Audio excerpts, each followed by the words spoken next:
Welcome back to the Michael Lofton Show on Reason and Theology. So, I want to follow up with a conversation that we've been having on the death penalty in light of the recent comments that Pope Leo the 14th made. We saw Pope Leo the 14th say that you can't be against abortion and yet in favor of the death penalty. He wants to say that they go hand in hand. That sparked a great deal of controversy from people who were not familiar with Pope Leo's position on this matter, and took a lot of people by surprise, really caught them off guard, and they were not expecting to hear that, because there are many, many people who are against abortion, even Catholics, who are against abortion, but still pro-death penalty. And it came as a severe blow for a lot of people who were very offended by that comment and felt like the Pope is saying that they're not actually pro-life since they're pro-death penalty. So we're going to take a look at those comments, and then we're going to take a look at some comments that Pope Benedict XVI, when he was Cardinal Ratzinger, said on this very topic. Did he equate the topics of abortion and the death penalty in the same category, or did he actually say you could be against one and not necessarily against another in all cases? So is there maybe some tension between what we see between these two figures, Pope Benedict XVI on the one hand and Pope Leo the 14th, within a matter of just a few decades, or is there some kind of way to harmonize this? That's what I want to take a look at today. But before we do that, let me remind you, hit that subscribe button if you appreciate these videos that we're doing, exploring these questions, as well as many other topics that we've been taking a look at. All right, so let me just show you the video just in case you haven't seen it or don't recall the exact words that he said. We're going to take a look at what Pope Leo the 14th said on the question of abortion, the death penalty, and then we're going to look at what Ratzinger said just a few decades prior. So I'm going to share my screen, and let's see if there's any difficulty hearing the audio. Please let me know. I'll be looking at the live chat. Okay, let's go ahead and begin and take a look at this interview that was just given just a few days ago, Pope Leo the 14th. Just wanted to ask one thing that has become a bit of a divisive subject in the U.S. right now, with Cardinal Supich giving an award to Senator Durbin. Some people of faith are having a hard time with understanding this because he is or rather, he's for legalized abortion. How would you help people of faith right now decipher that, feel about that, and how do you feel about that? I'm not terribly familiar with the particular case. I think that it's very important to look at the overall work that a senator has done during, if I'm not mistaken, 40 years of service in the United States Senate. I understand the difficulty and the tensions, but I think, as I myself have spoken in the past, it's important to look at many issues that are related to what is the teaching of the church. Someone who says I'm against abortion but says I'm in favor of the death penalty is not really pro-life.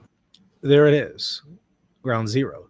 He says somebody who says I'm against abortion but is for the death penalty is not really pro-life. And so again, you can understand why a lot of people, including a lot of Catholics, were very hurt by that. They felt like that is going way too far. And, you know, we can have a discussion on the question of the admissibility or inadmissibility of the death penalty. But to say that if you hold to the death penalty, even in just some cases, that you're not really pro-life, that came as a very massive blow to a lot of people and was very, very hurtful and offensive. But even just kind of putting that to the side, we need to then take a look at what others like Pope Benedict XVI said on this. Now, before we do that, though, did you hear him say, as I have spoken before in the past? Okay, so the first week of his election, I showed you all a video of him when he was cardinal saying exactly this. So if you watch RNT regularly, you already knew this was his position. A lot of people didn't see that, so it caught them by surprise. But let's just watch that part of that old video that was done just 2 years ago, where he gave a very clear speech saying the exact same thing. Because there have been some people who said, well, hey, look, you know what what Pope Leo XIV said there was kind of an off the cuff kind of thing. Well, I don't think it was really off the cuff, but let's just pretend that it was. This speech where he says the exact same thing is not off the cuff. This is a formal address when he was a cardinal, reading off a written piece of paper where he wrote this in advance. So there's already forethought. It's not something off the cuff. So this is his position, both before being Pope and after, now that he's Pope. Okay? So this is not in any way off the cuff. And take a look at what he says. La semana pasada, el Cardinal Blaise Cardinal Blaise Supich. There's Supich again in the conversation, right? Delivered a speech that developed some of the same ideas at Fordham University in New York, commemorating the 40th anniversary of Cardinal Bernardine's first speech. Cardinal Bernardine is the one who came up with this view of the seamless garment, that you put the question of abortion, death penalty, and immigration all in the same playing field.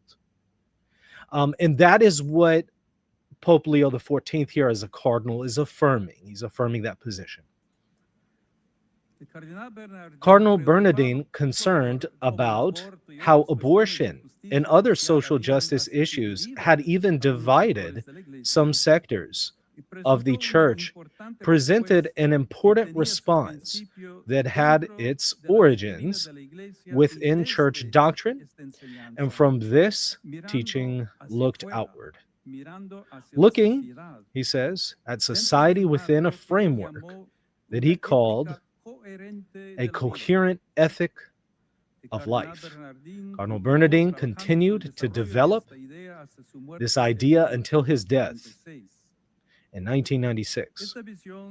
This vision of Cardinal Bernardine, with which he proposed understanding the moral teaching of the Church, sought to respond to the many challenges affecting human life as if they were part of a single garment. There's the seamless garment notion. He's very explicit about affirming it and very, very much praising it here.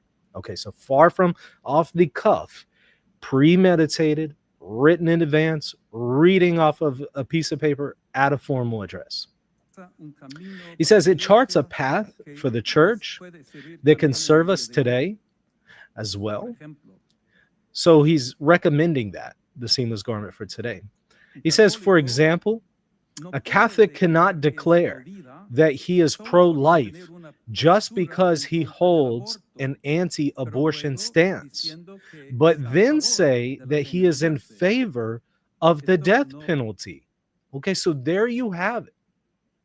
This is not a one-off thing, not an off-the-cuff comment, but this is his perspective that he has thought through very carefully. He says this would not be consistent with the social doctrine of the church. And then we can say that our way of thinking and teaching must show coherence. Amen to that. Certainly the question of coherence, especially on the question of the death penalty, needs to be explored further by the Magisterium, as I've suggested many times. The Magisterium needs to explain how it's consistent on this point. Here is me just back in May covering that. So just within a week of him being elected, I brought this to everybody's attention. Okay, now let's then compare that to what Pope Benedict said as Cardinal Ratzinger. Because again, what Pope Leo is saying is that you can't be against abortion but in favor of the death penalty. You have to put them on the same playing field and be against both. If you're against abortion, but in favor of the death penalty, you're not really pro-life. Now, was that the position that Ratzinger, later Pope Benedict XVI, took? Was it even the position that John Paul II took? Let's take a look at Ratzinger, who's very clear on this. You ever read this before? Cardinal Ratzinger released this, a statement, differing moral weights. It's very short, but let's take a look at it. He says, Not all moral issues have the same moral weight as abortion and euthanasia. For example, if a Catholic were to be at odds with the Pope on the application of capital punishment, the death penalty, or on the decision to wage war, he would not for that reason be considered unworthy to present himself for Holy Communion.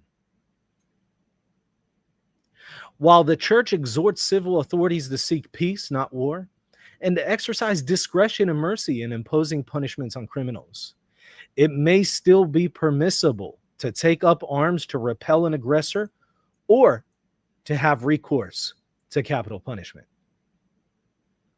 So he wants to say there are some cases where the death penalty could be employed. That was John Paul II's perspective. Ratzinger, aka Pope Benedict XVI, that was his view. He says there may be a legitimate diversity of opinion, even among Catholics, about waging war and applying the death penalty, but not, however, with regard to abortion and euthanasia. You can't get any more clear-cut than that. Ratzinger, aka Benedict XVI, speaking on behalf of John Paul II, says very clearly Catholics can have a differing view on the application of the death penalty. And by the way, that still applies even after Pope Francis's inadmissibility judgment, because inadmissibility is a prudential judgment, and the Magisterium allows for some wiggle room of debate on matters of prudential judgment. So this still applies even after Pope Francis's intervention on the death penalty. But Ratzinger is very clear. He says, look, there can be some legitimate grounds for differing opinions with the Pope on the question of the death penalty. And a person who differs with the Pope on the question of the death penalty can't be denied communion. But he said that's not the same as with abortion. You see, Benedict rejected the seamless garment view that we heard from Pope Leo and Cardinal Supich and Bernardine. He very much rejected it, and saying that they're not on the same playing field. They're all important and they're all life issues, but there can be some legitimate grounds for differing opinions on the death penalty, but not with the case of abortion. He didn't equate them or put them in the same category. Ratzinger did believe that you could be pro-life and still pro-death penalty. Well, that's directly at odds with what we've heard from Pope Leo XIV. But he takes it a step further. Watch this. He says, apart from an individual's judgment about his worthiness to present himself to receive Holy Eucharist, the minister of Holy Communion may find himself in the situation where he must refuse to distribute communion to someone, such as in cases of declared excommunication, a declared interdict, or an obstinate persistence in manifest grave sin. Regarding the grave sin of abortion and euthanasia, when a person's formal cooperation becomes manifest, understood in the case of a Catholic politician, as he's consistently campaigning and voting for permissive abortion and euthanasia laws, his pastor should meet with him, instructing him about the church's teaching, informing him that he is not to present himself for Holy Communion until he brings an end to the objective situation of sin, and warning him that he will otherwise be denied the Eucharist. Now, whatever happened to that? That one has been tossed out the window, it seems. Sadly. You know, whatever happened to this perspective that pro-abortion politicians are to be denied communion? That just doesn't happen. You don't even hear of that anymore. The last person who tried to do that was Archbishop Cordileone just a couple years ago. You remember what happened? Tried to deny Nancy Pelosi communion. She goes to Rome, receives communion. Then there was a huge controversy about it. Hey, does the Pope approve of this? The Pope was interviewed, and he basically gave it a pass and gave her a pass and kind of took a shot at Archbishop Cordileone for withholding the Eucharist from Nancy Pelosi. So there's certainly a difference here in how we saw Benedict on the question of distributing communion to pro-abort politicians and his successor, Pope Francis.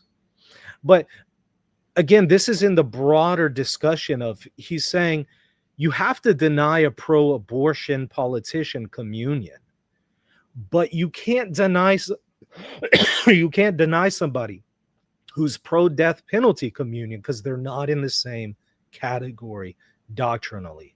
And the reason why is because the Bible does allow for the death penalty in some cases, but it never allows for abortion. They're not in the same category. So that's what Ratzinger is saying here. And again, admittedly, there's a great deal of tension between what we're seeing with Ratzinger, aka Benedict XVI, and Pope Leo XIV on this question. And I don't know, perhaps there are some ways to kind of harmonize these things. But admittedly, on the surface, I don't see how. It seems like these are two competing positions that are starting to butt heads. Now, this is not something that Ratzinger said just one time. If you actually look at this book right here, you ever seen this book? Little coffee spilled on it, sorry. You ever seen that? Salt of the Earth, that interview that he had? He had a couple of these. Joseph Cardinal Ratzinger, published by Ignatius. Salt of the Earth, the Church at the End of the Millennium, an interview with Peter Seewald. He was asked about this question again. And on page 203 of the 1997 edition, here's what Ratzinger said. Again, clear as day. In the death penalty, when it is legitimately applied, someone is punished who has been proved guilty of the most serious crimes, and who also represents a threat to the peace of society. In other words, a guilty person is punished. In the case of abortion, on the other hand, the death penalty is inflicted on someone who is absolutely innocent. And those are two completely different things that you cannot compare with one another. He says they're not the same thing. So again, far from adopting the seamless garment view and what we heard from Pope Leo XIV, he absolutely rejected it. And he did so on very common sense grounds that on the one hand, we're talking about murdering an innocent person. On the other hand, we're talking about capital punishment for a guilty person. They are not in the same category. And we can have discussions about these things, like the death penalty, should it be applied in this case or at all in today's society? But to put them in the same category as if you can't be pro-life if you're still of a differing opinion and in favor of the death penalty in some case. You know, Ratzinger says you can't compare them.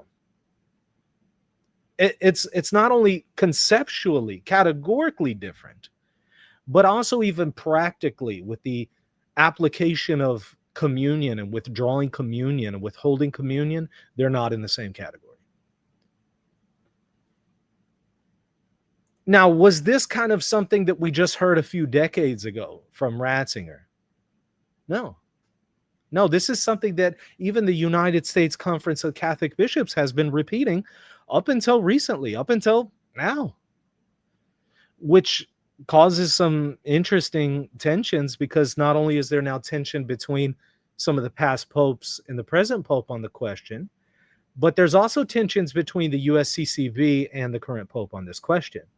Because here on the USCCB website, the United States Conference of Catholic Bishops, it has an article, Catholics in Political Life, and it goes over a lot of the USCCB's documents on the question of abortion, death penalty, stuff like that. And watch what it says in its document, Forming Consciences for Faithful Citizenship. It says the threat of abortion remains our preeminent priority because it directly attacks life itself, because it takes place within the sanctuary of the family, and because of the number of lives destroyed. So there was a push in the United States for the Catholic bishops to get rid of that and to say it's no longer the preeminent issue. And we have to put it on the same level as the death penalty and immigration issues and other social issues. But the USCCB said, no, we're not going for it. the question of abortion is still preeminent. It's still in a different category, even of priority. It's of a preeminent priority, even more than the death penalty, even more than immigration, even more than any other social issue. And it says because of the number of lives destroyed. In comparison to the death penalty, very few applications of it these days, especially in the United States, whereas we have millions and millions and millions of abortions and so on. So here it's saying the seamless garment notion is wrong. You can't say they're all in the same category. Abortion is still preeminent and is in that higher category. So there's still some tension even here with the comments of Pope Leo XIV and the USCCB. Now, what some might say is, well, okay, at the end of the day, none of this is magisterial, right? Well, in response to that, a couple things. The idea of magisterial versus non-magisterial are relatively recent categories that the church has come up with to kind of make sense of a lot of conflict between past papal statements and past popes who've been at conflict with each other. And, you look at something like the first millennium, the popes didn't think in those terms. They just saw themselves as, if they're offering their view on something, that is magisterial. They didn't see this kind of category of, well, it has to be within this particular context for it to count. Be that as it may, I mean, setting aside that issue of kind of later developments of categorization, even just working within the category of magisterial, non-magisterial, that's legit. Nothing wrong with that. But, the thing is, 2 points. Number one, if the Pope's non-magisterial comments work to undermine the magisterium, maybe even the deposit of faith, then just as much damage is done whether it's magisterial or not. So at the end of the day, it shakes down to the same amount of confusion. But number two, if you look at the history of the magisterium, numerous things that we thought could never happen and would never be taught by the magisterium ended up later on being taught. And we constantly have to kind of redefine the limits and parameters of that statement. This would never be taught. Because again, a lot of the things we thought would never be taught were taught. So a lot of people have been proven wrong on, this would never be taught in the magisterium. So don't be too quick to say, well, I don't think Pope Leo XIV is going to put this in his magisterium. Don't be so quick. Because a lot of people have been proven wrong over and over and over throughout the years. I do suspect we're going to find Pope Leo XIV put this view within his magisterium. I do suspect that. Now, obviously, I don't know the future. Maybe he won't. Maybe it'll be his successor. But I do think a pope is going to do so. And I think it's most likely going to be Pope Leo XIV rather than a successor. And at that point, you have to ask the question, how do we make sense of this all, right? So it's going to further raise questions of how does the magisterium operate? What is a proper development? What is a corruption? What is a contradiction? What can the magisterium teach? What can it not teach? It raises all of those questions that admittedly get very, very complex very quickly. And some of it does boil down to opinion because, for better or worse, the magisterium has not always outlined the exact parameters of some of these things. So it will kind of boil down to this opinion of this theologian versus this opinion of that theologian. Which is why I do think it would be helpful for the magisterium to come out with some more clear-cut guidelines on how to discern some of these conversations. I've done my best to try to work through them in my courses on the magisterium. You've probably been seeing at the bottom of your screen that coupon code offering 25% off my magisterium courses. If you're curious about that and you want to understand more about the question of the death penalty, the history of the magisterium, and how it operates, go to rtcourses.com and go to this magisterial studies program bundle. These are the same courses that I teach at a Catholic university, and these are 30 lectures, 3 different courses that will give you a comprehensive overview and understanding of the magisterium. And it's already at a discounted price, but take advantage of this other 25% off on top of it. Take advantage of that because I'm only going to have that for a week. So go ahead and apply that at the time of checkout, 25 off. And I think you'll really, really appreciate and benefit from them. I did my best to offer the most comprehensive and exhaustive treatment of the question of the magisterium, assuming no knowledge on your part. So you can come in not knowing anything, and I will give you everything you need to know. So make sure to check it out, rtcourses.com. I think you'll really appreciate it.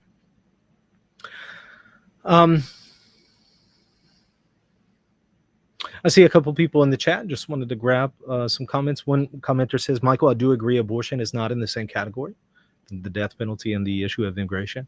You know, it's important not to also be reactionary, right? And maybe dismiss anything in relation. Not saying that you're doing this, by the way, but some people kind of have a tendency to make it either or. We can have a conversation about all the above, and we need to be sensitive to all the above. But yeah, I hear you when you say it's not in the same category. The reason why Ratzinger and others prior to him have said that is because we're dealing with, again, a very common sense point, and that is one is an innocent life and one is not. That's it. So to say you can't be pro-life, you know, if you're in favor of one against the other, that's going to be a really hard pill to swallow. And some further explanation is going to have to go into this to make sense of this, because on the surface, that's a pretty incoherent statement, right, theologically. So maybe Pope Leo will come out and offer further clarification on why he said this, and maybe help people understand where he's coming from, or perhaps maybe he'll retract that and back away from it. He's certainly received a wild amount of reactions since then. He's bound to have heard those reactions. I wonder if he's going to speak further on this in the near future. We'll see. We'll see how that goes. Okay, what else do we have here? Jimmy says, hey, hit that like and subscribe button. Exactly. Yeah, I'll make sure to do that. Okay, what else do we have?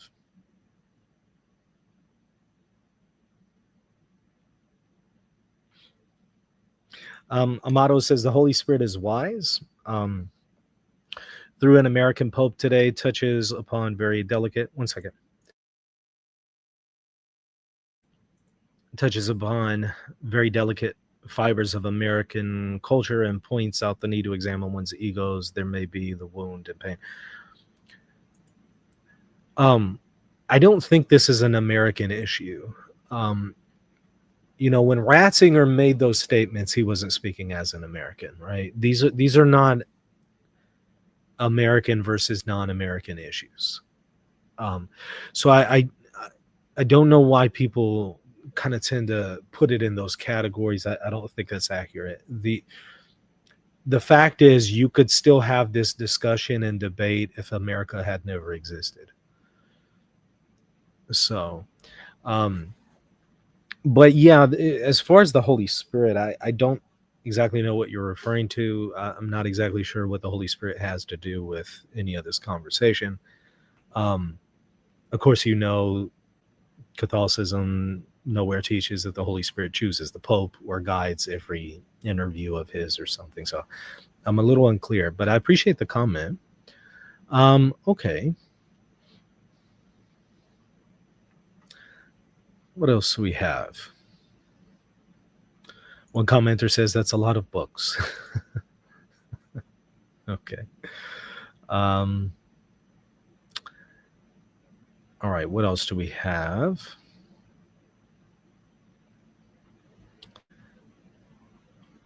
I heard Michael put several real books into it while I was absent, though, so he can prove it's real. I'm not sure what conversation we're having about the books. I'm lost on that. Shalom, abortion is the biggest killer of all time right after communism. There's no possible way to adequately compare it to other current social issues. You know, again, I think Ratzinger rightly notes a fundamental difference. We're talking about the murder of an innocent person versus the just retribution towards a guilty person, right? And so based upon those parameters, I think people are going to really struggle to understand why Pope Leo wants to put them in the same category like that. Okay, James says the Catechism of the Catholic Church is clear, 2267. We are against the death penalty, full stop. Thank you so much for that. As you know, the Catechism has changed on this in the last 10 years, right? So I guess you're referring to the most recent version of the Catechism. As I've mentioned numerous times in my lectures, the Catechism is not a magisterial document, according to Pope Benedict XVI, who is one of the principal authors. So you'll need to cite something other than the Catechism, which I can go ahead and do for you. Let me just steel man what you're saying. You're aware that the Catechism, the current one that says it's inadmissible, is referring to general audiences of Pope Francis. Okay, so those are the magisterial interventions that you would want to cite rather than the Catechism, technically speaking. Sure, yeah, you can say the magisterium says that's inadmissible, but as I've pointed out, inadmissible is a prudential judgment. That's a category that is not necessarily doctrinal in nature. That is a prudential judgment. Does the magisterium teach that you have to agree with prudential judgments? No. It says you have to obey prudential judgments. Now, if you are a governor or someone like that who has the ability to apply or not apply the death penalty, then there is a certain obligation of obedience here if you're a Catholic. But as far as people who are not in a position to apply or not apply the death penalty, the question of assent doesn't really apply there because it's, again, a prudential judgment and an application judgment. So are you able to have a differing opinion with the Catechism or Pope Francis's general audience on the question of the application of the death penalty? As I've said from day one, the magisterium itself teaches that you can have a different opinion. As long as it's constructive and you're not trashing the magisterium, being disrespectful, as long as you're holding to this position in good faith, the magisterium allows you to hold a different judgment as far as a prudential judgment on the matter. So it's not in the same category as the assent that you would have to give, say, to Nicaea 1 on the Trinity or something, right? So it's not a full stop, as you say, and that's part of the problem, is that in order to understand the conversation, we have to understand how the magisterium operates. And again, that is why I've labored to make these courses on the magisterium available to you all. rtcourses.com.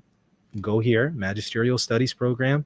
Put in that 25 off coupon at the time of checkout that's scrolling right there at the bottom.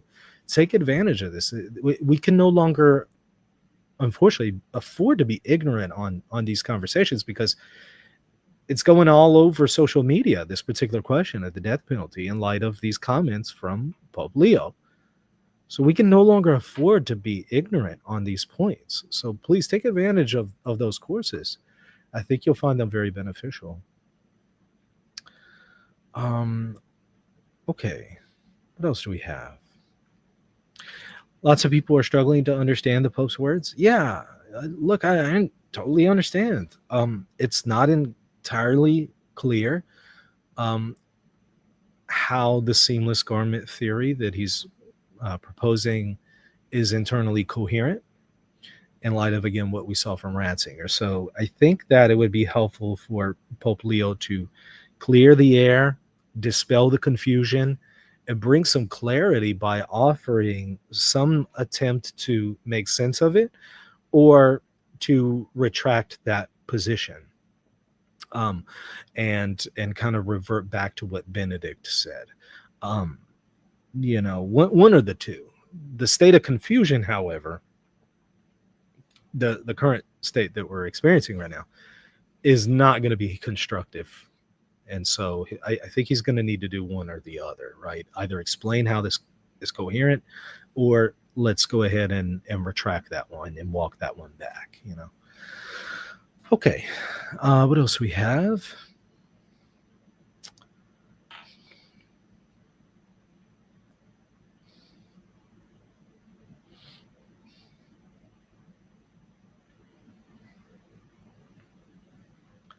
What else do we have? Let's see.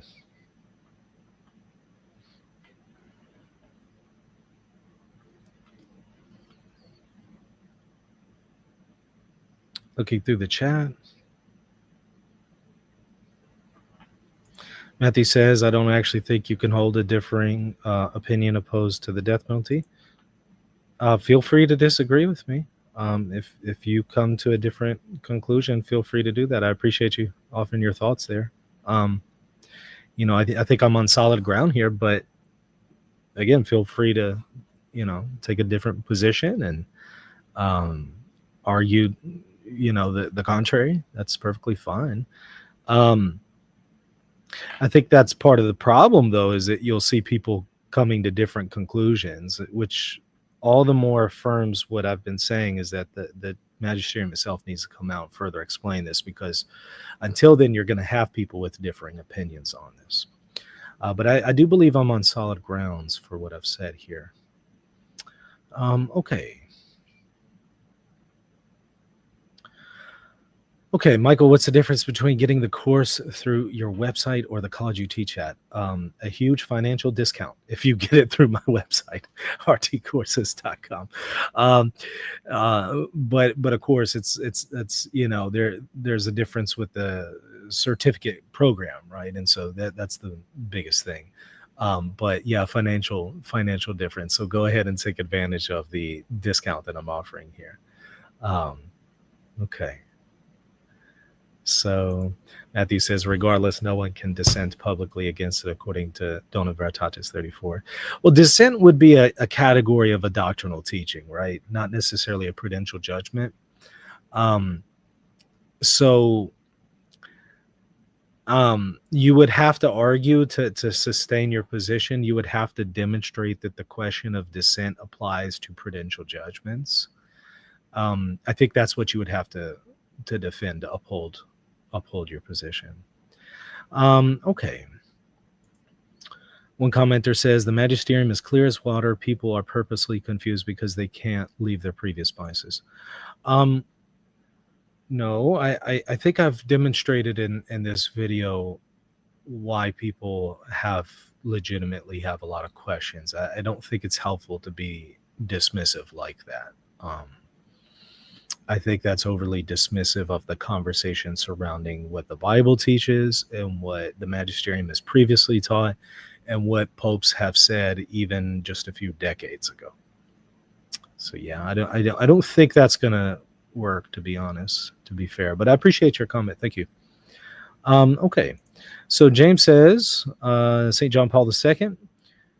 In Evangelium Vitae, the church emphasizes that cases where the death penalty is truly necessary are very rare, if not practically non-existent. Yeah, but you'll notice that Pope Francis went a step further and further modified that and says it's inadmissible now in all cases, right? So he goes a step further than John Paul II. So he does not hold the exact same view as JP2. Okay. Pius says, death penalty is non-definitive teaching, not just prudential. I don't think that's accurate. I think I've shown that the teaching in relation to the death penalty is the dignity of the human being. The inadmissibility question is a prudential judgment. I think that is the most defensible position. But again, feel free to disagree with me and argue for a different position. But as soon as you do that, aren't you proving my point that this is where the magisterium needs to offer more clarity? It seems like you're proving my point at that point. But yeah, I do believe respectfully that you're wrong. Okay. Michael, how are your donations coming? Certainly need some support. I would greatly appreciate that. There's been just a lot of people who haven't really appreciated the content. And, if you're one of those who does appreciate the content, I would definitely ask for you to consider supporting the channel. And there's a number of ways of doing it, either by becoming a patron on Patreon, patreon.com/Reason of Theology, or just hit the join button right here on YouTube. Or maybe go and purchase some of my courses, rtcourses.com. Use that discount at the bottom of your screen. There's also a GoFundMe link and a PayPal link there in the show notes. There's a lot of ways to support, but definitely take advantage of like discounts, take advantage of patron content, because you're getting exclusive patron only content if you join Patreon. Okay, but yeah, thank you for asking. Okay, so Pius says prudential judgments are a subset of third paragraph teachings, though. That's incorrect. That is incorrect. Normally, theologians will argue that they are either fourth or fifth category, but certainly not third. So you're incorrect on that. But again, I appreciate you offering your comment. I would respectfully disagree and say that the theologians in the conversation are going to argue fourth and fifth paragraph based on Dona Veritatis itself. So it would not be in the third category. That would be incorrect. But again, thank you for the comment. Okay. Kaiser says there's no comparison between capital punishment and abortion. That was the position of Ratzinger. Respectfully, though, that's not the position of, with all due respect to him, Pope Leo XIV. And so I think people are entitled at this point to receive some kind of explanation on how to make sense of it all. Pius says the doctrinal commentary keeps them in the third. That's incorrect. And again, the same author of the doctrinal commentary is the author behind the document Dona Veritatis. I'm sure you're also aware that the doctrinal commentary is not a magisterial document. Dona Veritatis is. So, again, I totally appreciate what you're saying. You're factually mistaken. I encourage you to check out my courses on the magisterium. I take a deeper dive and deeper look at this. Okay. Let's see. Even if I don't think capital punishment should be used, people are against abortion and pro death penalty are not less pro-life to me. Right. And, that's where there's going to be a difference here of opinion between, again, the Ratzinger crowd and even John Paul II crowd versus perhaps the Pope Francis and Pope Leo XIV crowd. That's where we're seeing some tension. Okay.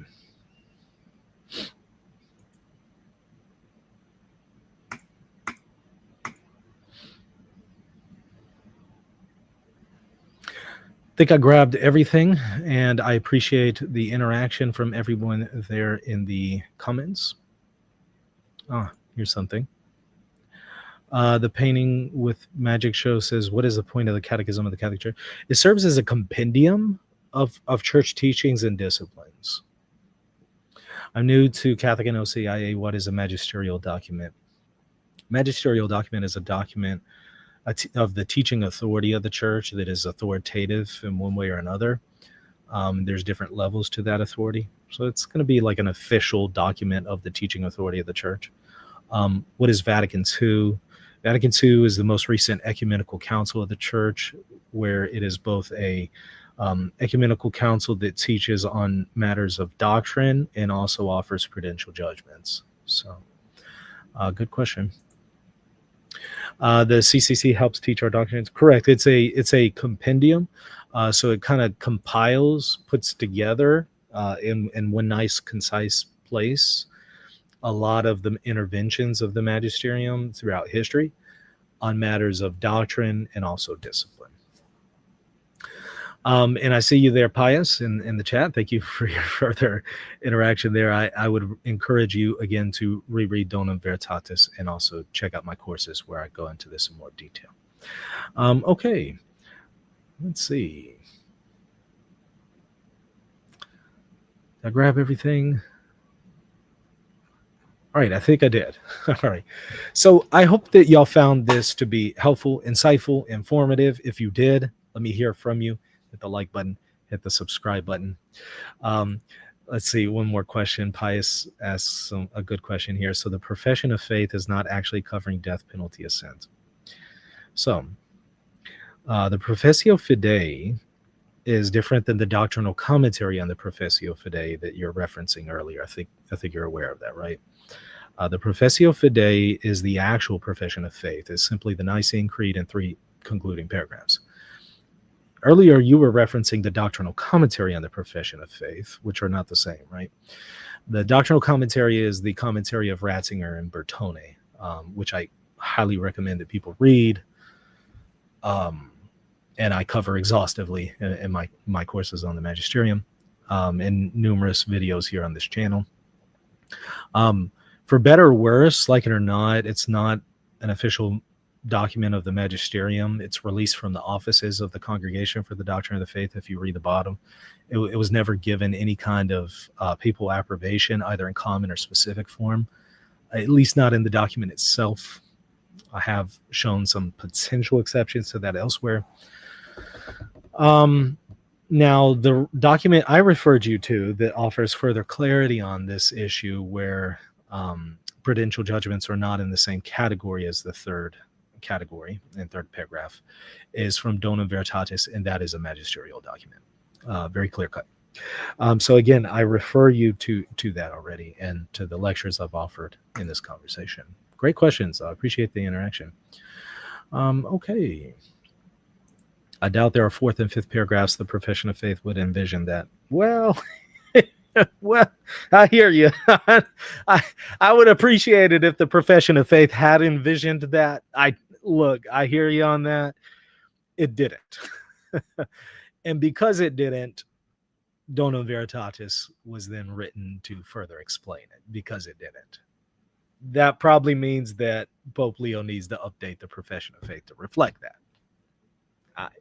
So I hear you.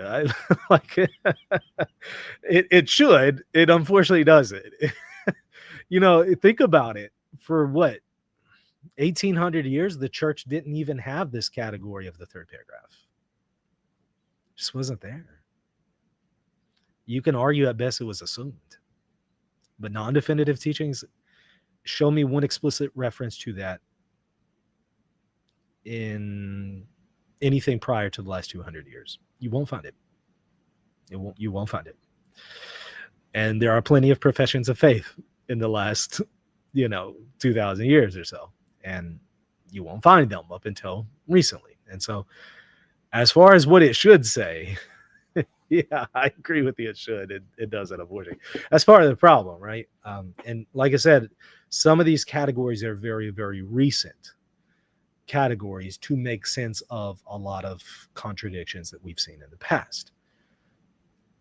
So contradictions, tensions, to kind of make sense of it all and to keep a coherent system.